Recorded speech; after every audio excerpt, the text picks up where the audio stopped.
જય હિન્દ વિદ્યાર્થી મિત્રો, સારથી સપોર્ટ યુટ્યુબ ચેનલમાં આપ તમામ મિત્રોનું હાર્દિક સ્વાગત છે।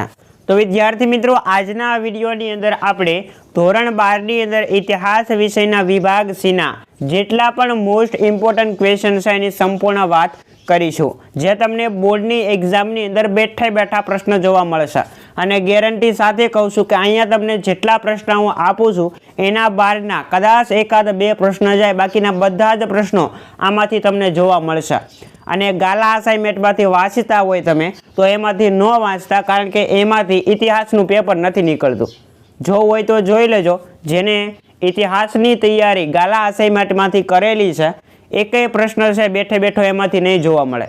એટલા માટે કહું છું કે જેટલા પ્રશ્ન હું તમને અત્યારે અહીંયા આપું છું એટલા પ્રશ્ન તમારે કાલે તૈયાર કરીને જવાના છે, બેઠે બેઠા તમને એમાંથી જ જોવા મળશે। અને છેલ્લા 5 વર્ષના પેપરનું એનાલિસિસ કરી અને તમને આજે આઈએમપી આપ્યા છે એ આપેલા છે। ઓકે, તો ખાસ તમારે તૈયાર કરવાના છે। વિભાગ સી માટે કેટલા પ્રકરણ તમારે તૈયાર કરવાના છે? તો કે પ્રકરણ 4, 5, 7, 8, 9, 11, 14, 15, 16 અને 17 આટલા જે પ્રકરણ છે એ તમારે વિભાગ સી માટે તૈયાર કરવાના છે। એની અંદર પ્રકરણ નંબર 4, પ્રકરણ નંબર 7, પ્રકરણ નંબર 8 અને પ્રકરણ નંબર 17 આટલા પ્રકરણમાંથી તમને 2 પ્રશ્નો છે વિભાગ સીની અંદર જોવા મળશે। જેની અંદર આપણે પ્રકરણ નંબર 4 છે એના સૌથી પહેલાં આઈએમપી જોઈએ। ઘણા બધા પ્રશ્નો આપેલા હશે, એમાંથી તમારે સૂચના આપેલી હશે કે આમાંથી આટલા પ્રશ્નો લખો, જેટલા લખવાના થાય એટલા તમારે લખવાના થશે। પ્રકરણ નંબર 4 પહેલો જ આઈએમપી ક્વેશ્ચન છે કે વિલિયમ બેન્ટિંગના ન્યાય વિષયક સુધારા જણાવો। અત્યાર સુધીની અંદર બોર્ડની એક્ઝામની અંદર 4 વખત આ પ્રશ્ન પૂછાઈ ગયો છે।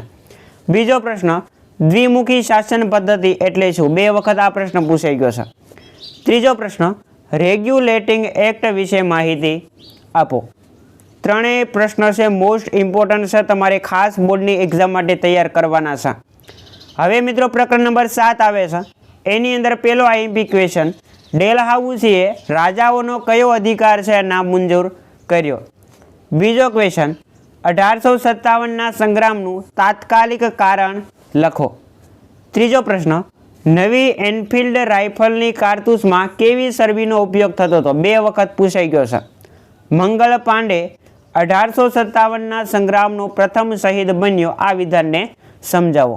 તો 4 પ્રશ્ન છે પ્રકરણ નંબર 5માંથી મેં આપેલા છે। હવે આપણે જોઈએ પ્રકરણ નંબર 7।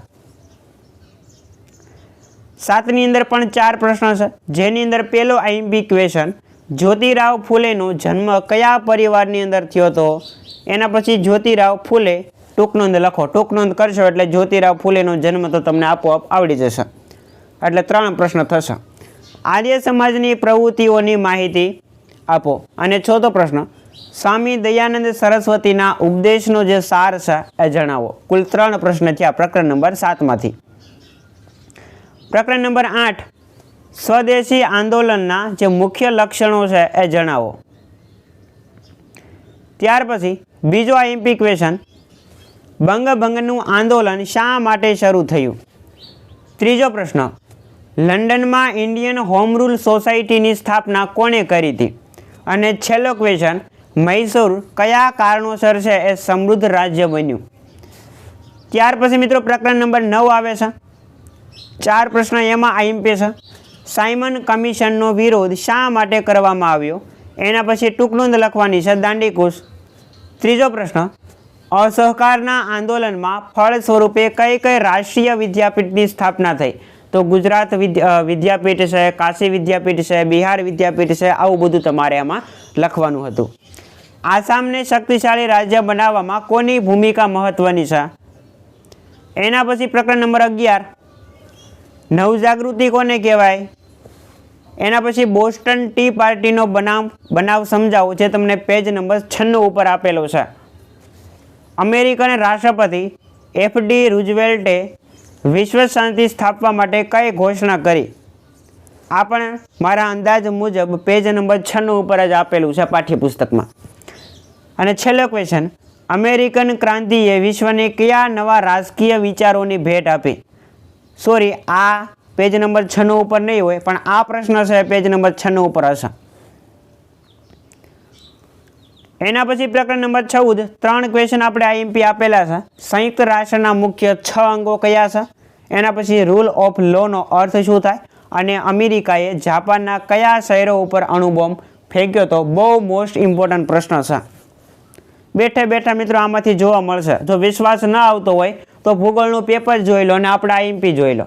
જો બધા જ પ્રશ્નો તમને વિભાગ સી, ડી અને ઈના એ જ બેઠા બેઠા ક્રમ ચેન્જ થયા વગરના જોવા મળે ને તો જ આ ઇતિહાસના પ્રશ્ન તમે કરજો.